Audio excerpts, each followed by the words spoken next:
Halo teman-teman, selamat datang kembali di channel saya. Kita akan belajar bareng lagi nih. Kita akan belajar bareng lagi. Kali ini temanya adalah perkembangan fisik remaja. Nah, ini adalah bagian pertama atau domain pertama dari remaja yang kita pelajari ya.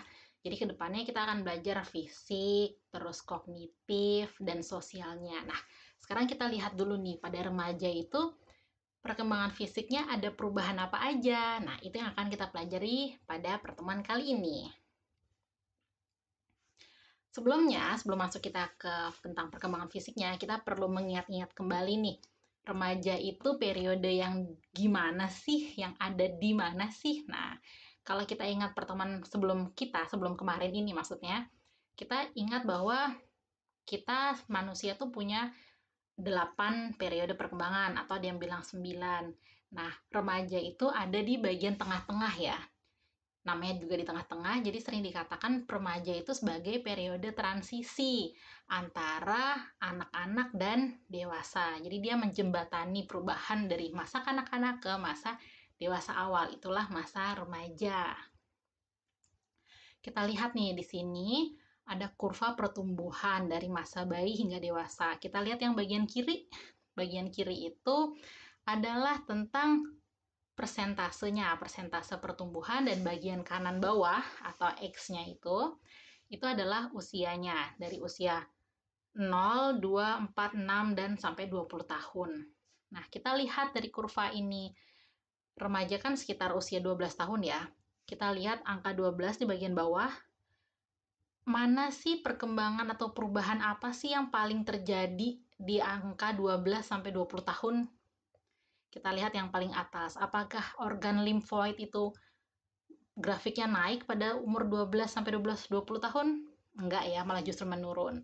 Kita lihat bagian otak dan kepala, apakah naik? Iya, naik, tapi dikit.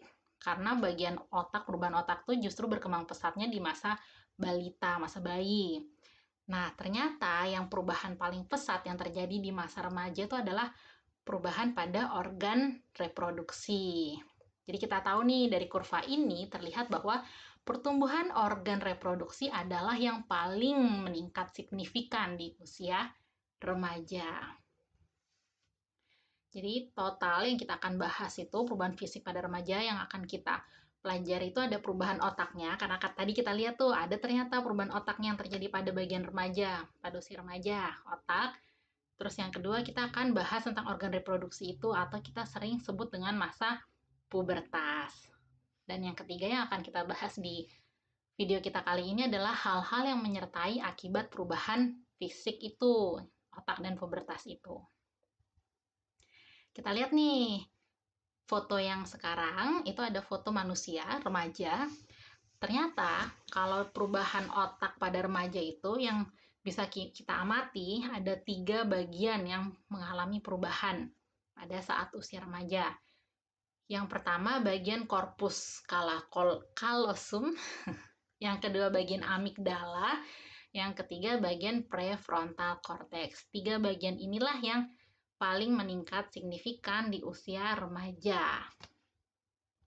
Kita bahas satu-satu. Corpus callosum.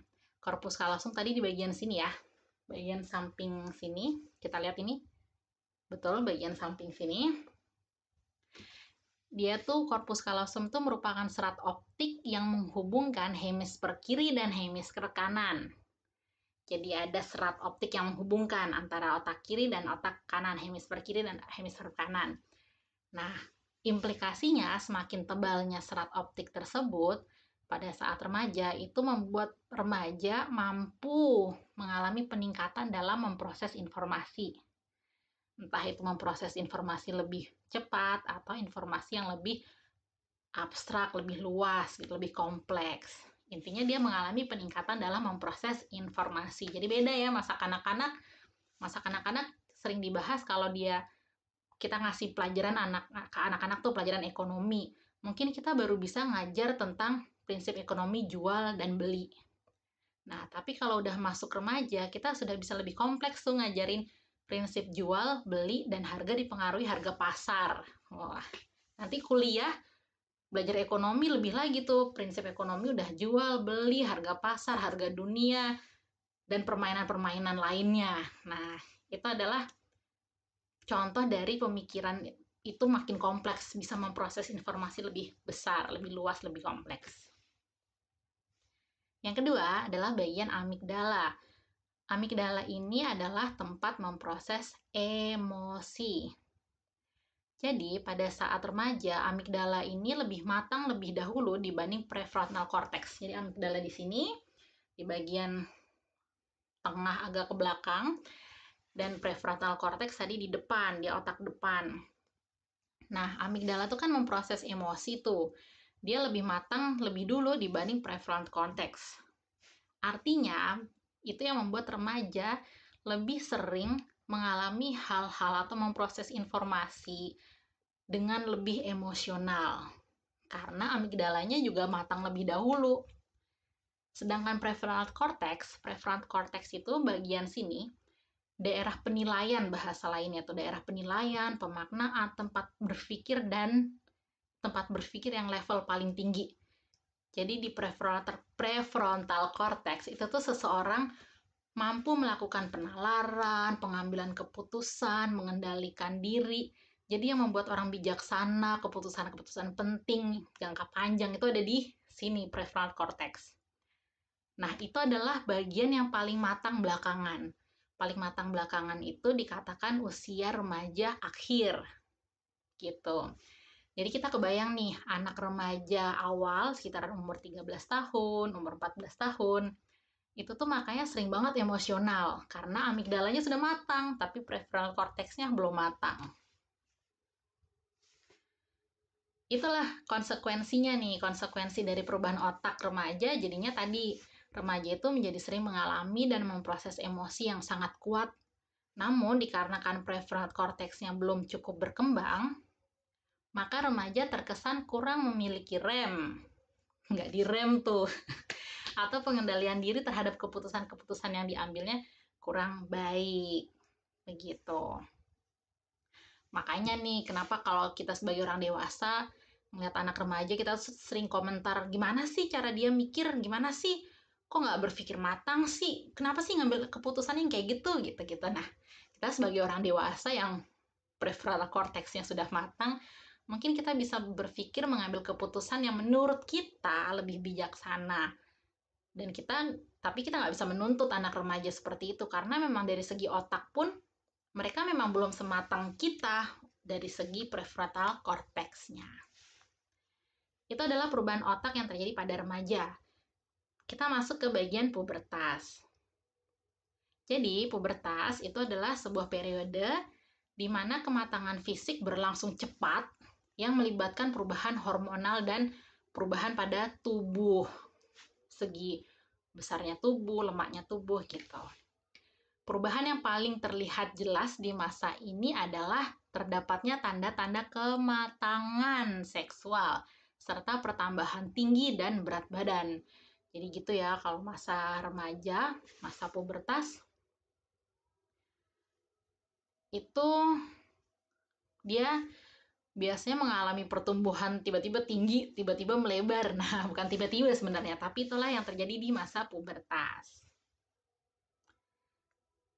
Urutan perkembangan pubertas pada laki-laki yaitu pertama-tama diawali meningkatnya ukuran alat kelamin, keluarnya rambut kemaluan yang lurus, perubahan sedikit pada suara, terus mengalami mimpi basah, terus muncul lagi rambut kemaluan yang kaku, terus terjadinya pertumbuhan maksimal, jadi tambah tinggi, terus otot-otot, massa ototnya juga tambah besar, tumbuhnya rambut di ketiak, perubahan suara yang lebih jelas lagi, dan pertumbuhan rambut di wajah.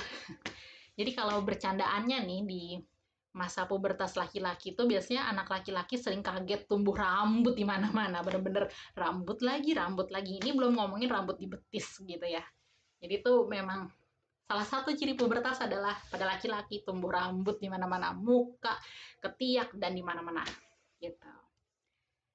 Lalu kematangan seksual pada perempuan urutannya biasanya mulai membesarnya payudara, munculnya rambut di kemaluan, terus tumbuh rambut di ketiak juga, bertambah tinggi, pinggulnya melebar melebihi bahu, terus mengalami menstruasi pertama atau menarche. Kalau kita bandingin tinggi dan berat badan pada remaja laki-laki dan remaja perempuan, biasanya kalau soal berat badan, itu di awal-awal perempuan cenderung lebih berat dibanding yang laki-laki di awal-awal. Tapi pada saat pertengahan, usia 14 tahun itu, beratnya remaja laki-laki juga mulai menyusul dan melampaui beratnya perempuan. Soal tinggi badan juga gitu. Biasanya perempuan tuh akan cenderung lebih tinggi duluan dibanding anak laki-laki. Jadi misalnya SD kelas 6 gitu biasanya anak-anak cewek-ceweknya yang lebih tinggi daripada cowok-cowoknya. Tapi nanti mulai SMP awal, itu cowok-cowoknya mulai mengikuti dan bertambah tinggi. Lalu di dalam perubahan pubertas ini juga ada perubahan hormonal. Jadi yang melatar belakangi bertumbuhnya kumis, melebarnya pinggul, itu adalah aliran hormon, yakni substansi kimia yang dikeluarkan oleh kelenjar endokrin dan dibawa ke seluruh aliran darah. Nah, gelombang hormon ini juga ternyata juga bukan hanya mempengaruhi pertumbuhan fisik tadi, kumis dan pinggul, tapi juga mempengaruhi kondisi psikologis pada seorang remaja. Jadi ada penelitian yang menunjukkan bahwa laki-laki nih, remaja laki-laki dengan kompetensi sosial yang lebih tinggi, kompetensi sosial yang lebih tinggi itu biasanya ditandai dia populer, punya banyak teman, organisatoris gitu, itu memperlihatkan konsentrasi testosteron yang lebih tinggi pula. Jadi dari penelitiannya bahwa yang kompetensi sosialnya tinggi biasanya hormonnya juga lebih tinggi. Itu satu penelitian. Tapi dari penelitian itu tidak bisa diketahui seberapa jauh sebenarnya pengaruh kompetensi sosial itu apakah hanya pengaruh hormon aja gitu. Nah, sepertinya tidak ya. Masa sih cuman gara-gara hormon terus dia pinter bergaul? Nggak mungkin kan? Nah, sebagai contoh dari penelitian lain, ditemukan juga bahwa faktor-faktor sosial, misalnya pola asuh, lingkungan, itu juga menyebabkan kondisi psikologi seseorang remaja, misalnya depresi atau kemarahan gitu. Jadi ini ditemukannya pada remaja perempuan yang depresi dan kemarahan ternyata itu faktornya tidak hanya hormon. Jadi bukan anak perempuan yang depresi lebih banyak karena hormonnya juga lebih banyak, ternyata enggak. Ternyata itu juga ada pengaruh dari faktor sosialnya. Selain itu, tingkah laku dan suasana hati itu juga dapat mempengaruhi hormon. Jadi misalnya kalau stres, pola makan, dan aktivitas fisik itu juga dapat mengaktifkan, memperbanyak, atau malah menekan sejumlah hormon. Jadi intinya kaitan hormon dengan tingkah laku tuh sifatnya kompleks. Kita tidak bisa ngejudge bahwa kondisi psikologisku ini hanya semata-mata karena hormonal. Atau kita lihat anak remaja yang nakal, kita langsung bilang, itu karena hormon. Nggak bisa. Jadi itu karena hormon iya, dan pengaruh lainnya juga iya, ada banyak faktor. Nah, dari pengaruh perubahan fisik dan pubertas tadi, seorang remaja itu mengalami fenomena tentang memperhatikan tubuhnya, atau sering kita sebut citra tubuh. Pada usia remaja, remaja itu meningkat untuk memperhatikan kondisi tubuh mereka. Dan mereka mengalami fase untuk membangun citranya sendiri mengenai bagaimana tubuh mereka dilihat atau tampak di mata orang lain. Dan biasanya kalau dibandingkan remaja putri dan putra, remaja putri itu lebih tidak puas dengan keadaan tubuhnya dibanding remaja putra. Mungkin karena saat pubertas lemak-lemak putri itu lebih banyak ya. Depresi. Nah, depresi itu juga ternyata selama masa remaja prevalensi depresi itu meningkat. Dan rata-rata, kalau ini penelitian di Amerika, rata-rata dalam setahun ada 9% remaja sampai dari usia 12 sampai 17 tahun itu memiliki pengalaman setidaknya satu periode dalam hidupnya tuh depresi.